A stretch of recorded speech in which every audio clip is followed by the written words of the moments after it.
नमस्कार शेतकरी मित्रांनो, कृषी प्रधान यूट्यूब चॅनलवरती तुमचं सर्वांचं स्वागत आहे। शेतकरी मित्रांनो, आज आपण या व्हिडिओच्या माध्यमातून पीएम किसान योजनेचा हप्ता आपल्याला 5 ऑक्टोबर 2024 रोजी मिळणार आहे।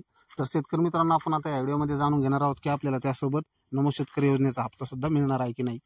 तर शेतकरी मित्रांनो, व्हिडिओला सुरुवात करण्यापूर्वी तुम्ही जर आमच्या चॅनलवरती नवीन असाल तर चॅनलला सबस्क्राइब करायला विसरू नका, जेणेकरून तुमच्यापर्यंत शेतीविषयी आणि शेतकऱ्याविषयी अशीच माहिती येत राहील। तर शेतकरी मित्रांनो, आता तुम्ही बघू शकता आपल्याला पीएम किसानचा हा मेसेज सकाळी 4 वाजता आलेला आहे। यामध्ये माननीय पंतप्रधान पीएम किसान योजनेचा 18वा हप्ता दिनांक 5/10/2024 रोजी दुपारी 12 वाजता वाशिम महाराष्ट्र येथून वितरित करतील, असं स्पष्टपणे आपल्याला लिहिलेलं आहे। तर शेतकरी मित्रांनो, आता आपला राहिला विषय हा नमो शेतकरी योजनेच्या 5व्या हप्त्याचा। तर शेतकरी मित्रांनो, व्हिडिओ आपण पुढे ह्या व्हिडिओच्या माध्यमातून आपण त्याची माहिती जाणून घेऊयात। तर शेतकरी मित्रांनो, आता इथपर्यंत आला जात तर व्हिडिओला लाईक करा, कमेंट करा की तुम्हाला नमो शेतकरी योजनेचे आणि पीएम किसान योजनेचे हप्ते मिळतात की नाही। तर शेतकरी मित्रांनो, आता आपण जाणून घेणार आहोत। तर शेतकरी मित्रांनो, आपल्याला नमो शेतकरी योजनेचा हप्ता सुद्धा हा 99% चान्सेस आहेत की यासोबत आपल्याला मिळणार आहे।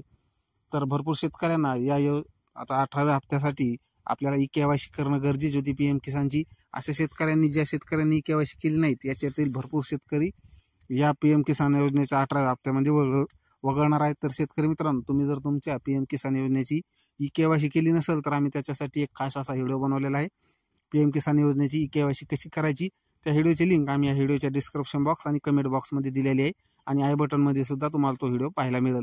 तर शेतकरी मित्रांनो, पीएम किसान योजनेचा 18वा हप्ता मिळण्यासाठी आपल्याला ई-केवायसी करणं गरजेचं आहे। हा व्हिडिओ इतर शेतकऱ्यांपर्यंत बी शेअर करा की जेणेकरून ह्या शेतकरी या 18व्या हप्त्यापासून वंचित राहता कामा नये। तर शेतकरी मित्रांनो, व्हिडिओ आवडल्यास व्हिडिओला लाईक करा, व्हिडिओला शेअर करा, आमच्या चॅनलला सबस्क्राइब करायला विसरू नका। व्हिडिओ शेवटपर्यंत पाहिल्याबद्दल धन्यवाद।